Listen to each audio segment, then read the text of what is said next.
Good morning, Bucknutters. Welcome to the Bucknuts Morning 5 here on Monday, December 2nd, 2019. I am Dave Biddle. Very happy to be joined by Bill Bank Greene. Bank, what a game it was for the Buckeyes. 56-27 over Michigan. I mean, it was an absolute mauling. It just, I can't get enough of it, man. I've rewatched the game now 3 times in addition to watching it live, so I've watched it 4 times in all. I just can't get enough of it. What a show by the Buckeyes and Ryan Day and the whole coaching staff and the players. Just what a game. Yeah, total domination, and that's, really not supposed to happen in a rivalry game. It's supposed to be a game where teams fight it to the end, and 2 years in a row now where Michigan has not fought to the end, I wouldn't say. You almost hate to accuse people of laying down or quitting or whatever, but, I don't know. To me, it seems like, they come out fired up, they hang for a half, the tide starts to turn in the second half, and they just don't have the ability the past couple of years to dig your heels in and battle. The Ohio State roster is more talented than the Michigan roster, but I don't think they're 30 points more talented. And I think there's a problem there with Harbaugh that, before you can turn around a rivalry, you've got to be competitive. And we saw a couple of years there where, it took Ohio State right to the wire, and you lose on an overtime or something. That's acceptable. But to get murdered on your field by 30 points, that to me is unacceptable. And, I think there's a failing there. They've got a thing when they come in to play Ohio State. I think they don't really think they can win. And I think it shows in how they play and how they basically quit when the tide goes against them. So it's going to be hard to get this turned around for them. Because it's like piling bricks, and they start stacking pretty high after a while. And I don't know what Jim Harbaugh can do to turn it around, because, to expect that they're going to recruit a more talented roster than Ohio State, that's not feasible for Michigan or Penn State. You try to come as close as you can, talent-wise, and then you've got to coach your team up. You've got to have them prepared. You've got to have a great game plan. And we've seen Penn State do this. Penn State rock and rolls with Ohio State every year with probably a roster not as good. But Michigan's you can't get killed by 30 in the game. It's just my bottom line. What's amazing to me, Bank, is if we step away from it and just take a look at it, Jim Harbaugh is 0-5 against Ohio State. As you mentioned, he had the game in 16 where he was competitive, the double overtime game. The other games have either been blowouts or Ohio State pulled away in 2017. That wasn't a blowout, but they ended up winning by 11. He's 0-5 against Ohio State. He has not had a season where he's had less than 3 losses every year. One season he was 8-5, and he's in no danger of losing his job. Think about that for a second. 0-5 against Ohio State, everything else I mentioned, and I don't think there's any danger of him losing his job. No, and I don't think he should be. If you look in college football, if you have a successful head coach, and I think 10-2 is success, or 9-3, it's not horrible. But if you make the wrong move, you can end up being Tennessee real quick, or Miami, or USC.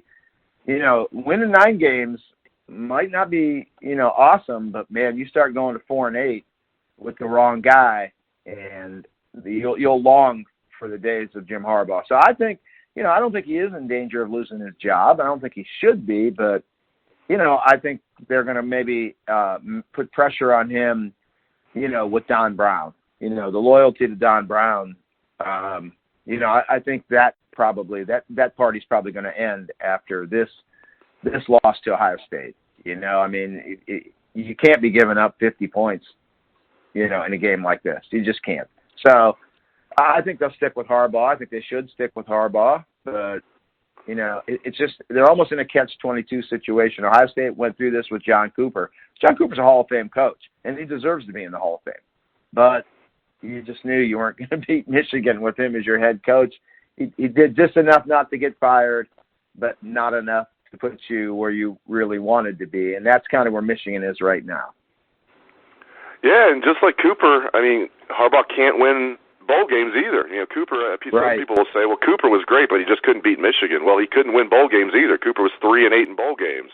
And a lot of them weren't even like top bowl games. He was getting beat by Air Force in bowl games. And, oh, goodness gracious, don't even get me started on Cooper.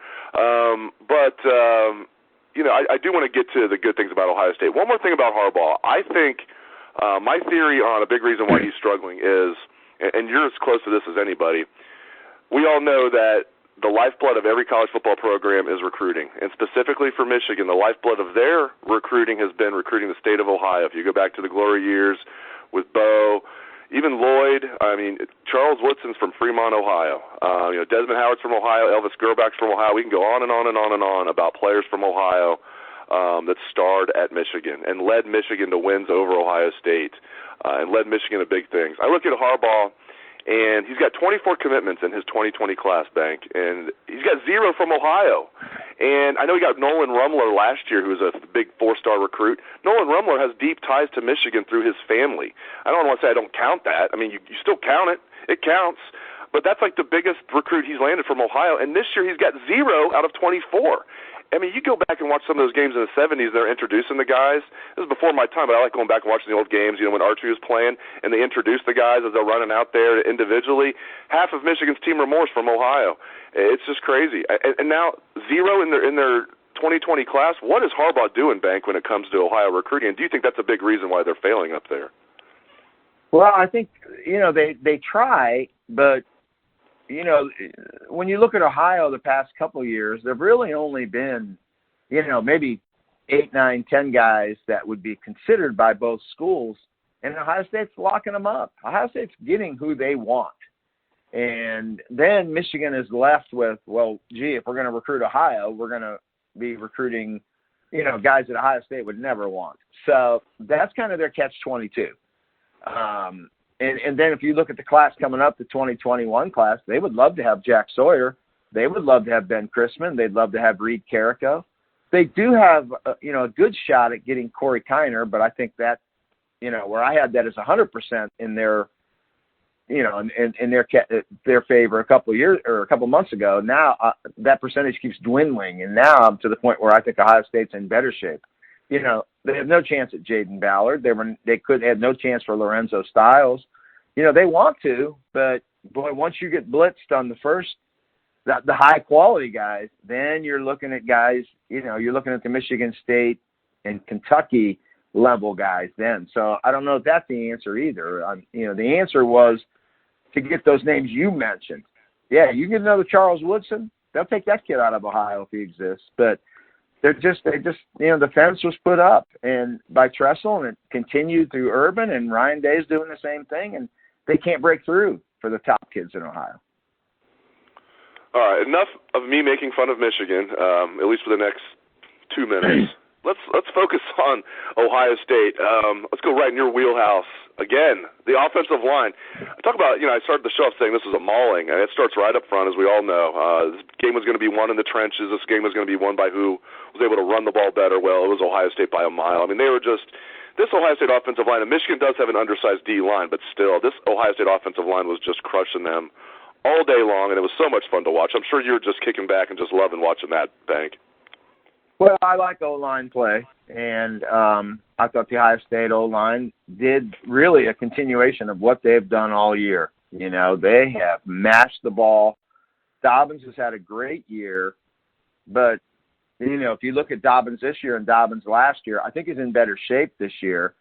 But, I mean, the difference for him is last year, Prince and Pridgeon and those guys, they were not physical. They were not run blockers at all. You know, they were good in pass protection. But this team just kills people in the running game, and especially that interior group of Myers and Jackson and Wyatt Davis. You know, they are a handful. And like you said, I mean, the interior of the Michigan line, very small, and not very good, and kind of soft. And they've taken those DNs and tried to make them into D tackles, trying to rely on their quickness, and well, they just got pounded. So, you know, that was game over. You know, but I did think the Michigan offensive line played really well in the game. And I think Michigan could have run the ball more. They just didn't choose to. They gave up on it. Not that they ever really – I don't think they thought they could run the ball. But if you look at Hassan Haskins, he averaged close to 6 yards a carry. He just only carried the ball 12 times. So I don't think they felt going in that they could run the ball, so they never tried. But Ohio State knew they were going to run the ball. They knew, they could really physically manhandle Michigan at the point of attack, and that's what they did.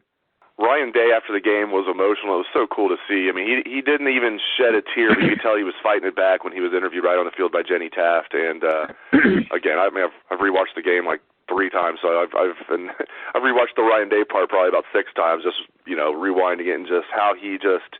Man, I know he's originally from New Hampshire, but he just bleeds scarlet and gray now. There's no doubt. I mean, to say he gets it is an understatement. I mean, he gets it in spades, and he is just a hell of a head coach. You look what he did with his staff, the way he revamped the staff, what he's doing in recruiting, how he keeps his team laser focused, the job he does as a play caller. I mean, it's everything across the board, Bank. The way he handles the media, which I'm sure fans couldn't care less about that, but I think that is a somewhat important part of the job.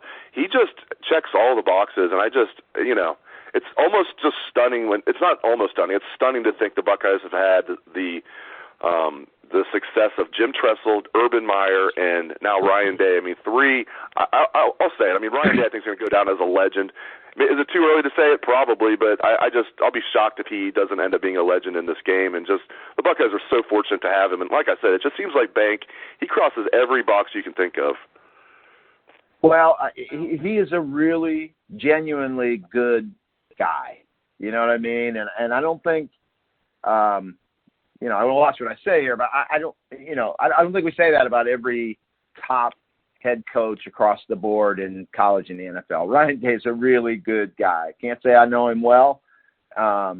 When he was first hired at Ohio State, he came to Massillon for Massillon had a workout there and they invited all college coaches to come in, and there were a lot of college coaches there. And I was able to just shake the guy's hand and just make small talk for a few minutes, and you came away really feeling like just a really good guy, a guy you want to be around. And I'm sure that translates to recruits and parents and assistant coaches and players, and you can just tell he's a good guy, and in this profession, it's not always the case.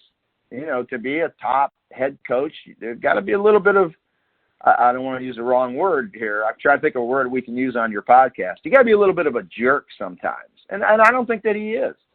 I don't think he's a pushover by any means. And I think he's, you cross him, you're going to pay the price. But I don't think he's a jerk just for the sake of being a jerk. And I think some head coaches are. He's a good guy.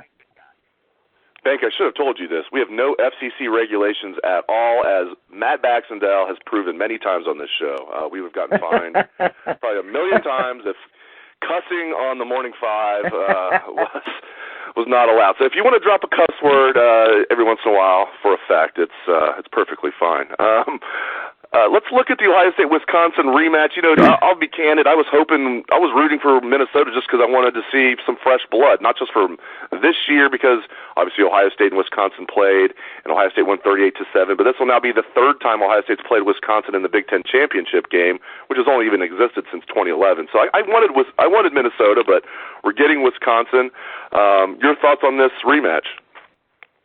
Yeah, I don't see how it can be any different. And I said this the last time Ohio State played Wisconsin. I think Ohio State can match Wisconsin player for player across the O-line and D-line. In fact, Ohio State is probably better player for player in line play. And then when you go athlete on athlete, it's not even close. So I don't know how it could be any different.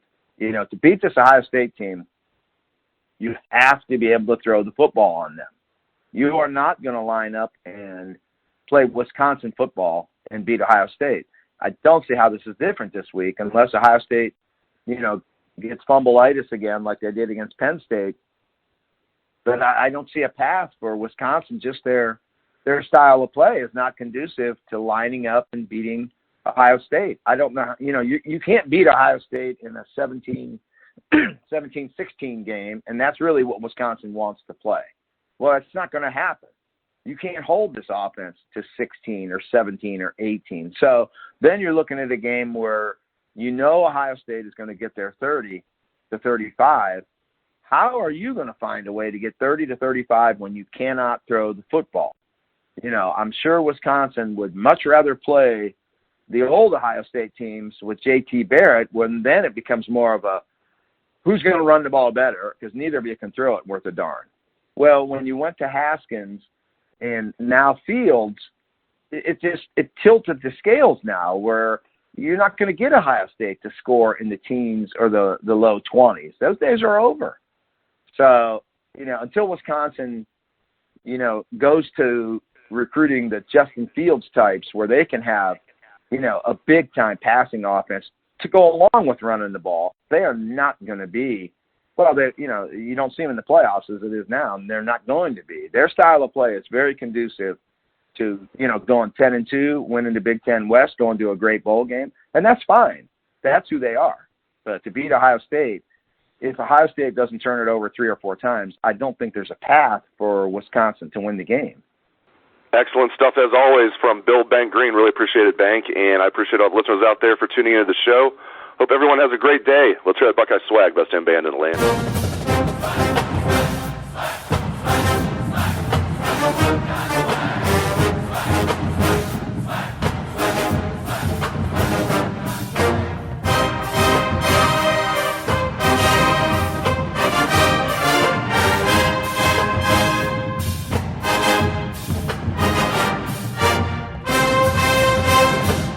Michigan's